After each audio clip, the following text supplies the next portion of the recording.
नंद किशोर नवल पटना विश्वविद्यालय में हमारे अध्यापक थे। एमए की कक्षाओं में कक्षा लेते थे, तो मैं जानता हूँ कि वे कितने समर्पित शिक्षक थे और कितनी तैयारी के साथ वे कक्षा में आते थे, और एक एक मिनट का, एक एक सेकंड का उपयोग वो किस तरह करते थे। बाद में जब मैं पटना विश्वविद्यालय में स्वयं शिक्षक हो गया और उनके साथ उनके सहकर्मी के रूप में, उनके कनीय सहकर्मी के रूप में काम करने का मुझे मौका मिला, तब उन्होंने हमें यही शिक्षा दी और हमें एक तरह से दबाव में रखते रहे कि हमें समय से कक्षा लेनी चाहिए और तैयारी के साथ कक्षा लेनी चाहिए। इसी के साथ मैं ये कहना चाहता हूँ कि कक्षा के अतिरिक्त नंद किशोर नवल बराबर कहते थे कि मैं चाहता हूँ कि आप लोग लिखें, पढ़ें और हिंदी के विशिष्ट आलोचक बने, विशिष्ट अध्यापक बने, विशिष्ट वक्ता बने। हम कितना बन सके यह तो नहीं कह सकते, लेकिन जो कुछ आज हैं उसमें मैं मानता हूँ कि नंद किशोर नवल की प्रेरणा, उनका प्रोत्साहन और उनकी शुभाशंसा हमारे साथ है। वे न होते तो शायद हम कुछ कमतर होते। मैं इन्हीं शब्दों में उन्हें याद करता हूँ और उनकी स्मृति को प्रणाम करता हूँ।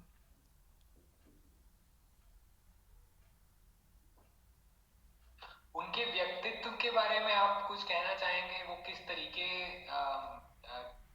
से अ, उनका उनके लेखन के बारे में हमने बात करी, लेकिन वो किस तरीके के व्यक्ति थे और किस तरीके से मिलते थे, बात करते थे? हाँ, ठीक है।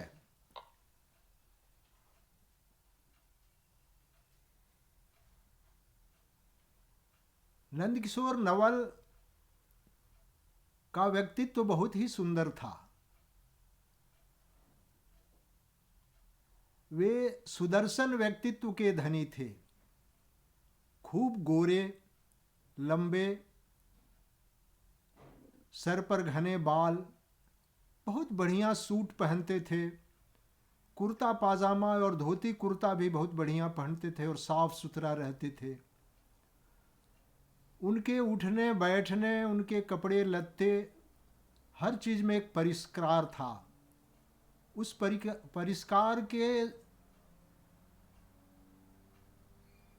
अलावा हम उनमें कभी कोई ऐसी चीज़ नहीं पाते थे जिससे कहा जा सके कि यह परिष्कार के दायरे में नहीं आता। नंदकिशोर नवल इस तरह से एक सुरुचि संपन्न और परिष्कृत रुचि के व्यक्ति थे। उनका व्यक्तित्व बहुत ही सुंदर था और वे चाहते थे कि उनके साथ रहने वाले लोग भी सुंदर कपड़े पहने, सुंदर ढंग से रहें, परिष्कृत ढंग से रहें। वे सूटेड बूटेड होकर जब आते थे तो हम कभी कभी मजाक में कहा करते थे कि आप सर हिंदी के सूटेड बूटेड आलोचक हैं। इस पर वो मुस्कुराते थे और हमारे इस कथन का आनंद लेते थे। वे धोती कुर्ता भी जब पहनते थे या पाजामा कुर्ता, तब भी बहुत ही सुंदर लगते थे और बहुत ही परिष्कृत कपड़ों में होते थे। इसका बहुत सारा श्रेय उनकी श्रीमती रागिनी शर्मा को है, जो उन्हें बहुत ही साफ सुथरा रखने में मदद करती थी। उनके कपड़े हमेशा धुले रहते थे। हम लोग बल्कि मजाक में कभी कभार कहा करते थे कि नंदकिशोर नवल को धो पोंछ कर उनकी श्रीमती जी ठाकुर जी के बटिया की तरह रखती हैं, और इसका आनंद दोनों पति पत्नी लेते थे।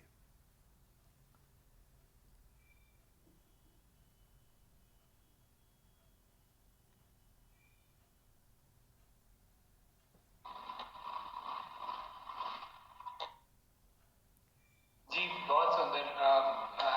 मुझे लगता है हमारे पास पर्याप्त बातें हो गई हैं, लेकिन जिस तरीके से आपने उनको याद किया, हम भी उनके थोड़े करीब आ गए और हमारे मन में भी एक छवि बनी उनकी।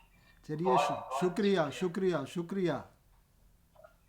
ठीक ठाक हो गया है कार्तिकेय अब जी? इसे जी जी जी, बहुत अच्छा हो गया है। हाँ। हमारा जो ये प्रोग्राम है, ये जनवरी को प्रसारित होगा, तो मैं आपसे बांटूंगा इसका पोस्टर और कैसे जुड़ना है, तो आप भी जुड़िएगा। कहाँ और से प्रसारित होगा? जी हमारे YouTube चैनल पर और हमारे Facebook पेज पर तो प्रसारित आप हमें बताइएगा, हम देखेंगे। जी जी अवश्य। आपका फेसबुक पेज पर आएगा? जी जी जी नई धारा जो हमारी संस्था है, हाँ, हमारा फेसबुक पेज है, हमारा यूट्यूब चैनल है, ठीक है, तो ठीक है, उस पर आए प्रसारित हो। ठीक है, ठीक है। कितनी देर का ये प्रोग्राम बना रहे हैं? 1 घंटे का। 1 घंटे का, ठीक है। मेरे अलावा और किनको किनको लिया है आपने? जी तो आप नंदकिशोर जी पे जिस तरीके से बात कर रहे हैं, उसी तरह चित्रा मुदगल जी हैं, वो मृदुला सिन्हा जी को याद कर रही हैं, अशोक चक्रधर जी राहत इंदौरी साहब को याद कर रहे हैं, मदन कश्यप जी हैं, वो मंगलेश डबराल जी को याद कर रहे हैं। ठीक। तो इस तरीके से अच्छा, इन सबको मिलाकर 1 घंटे का प्रोग्राम है? जी जी जी ठीक है। शुक्रिया कार्तिकेय जी। जी बहुत शुक्रिया, बहुत शुक्रिया। पहली मुलाकात आपसे अच्छी रही। जी मेरी भी बहुत आगे भी उम्मीद है कि हम बात करते रहेंगे। आप आए होते तो आपके साथ बैठकर मैं चाय पीने का सुख उठाता, लेकिन चलिए अगली बार आइए और आपके जो सहयोगी वीरेंद्र हैं इनके साथ मैं चाय पीने का सुख ले रहा हूँ। जी बिल्कुल। ओके, बहुत ओके, बहुत धन्यवाद। ओके। नमस्कार। नमस्कार।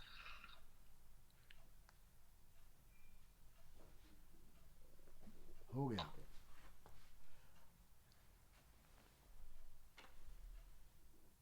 आप सुना सकते हैं क्या बातचीत हुई है? जी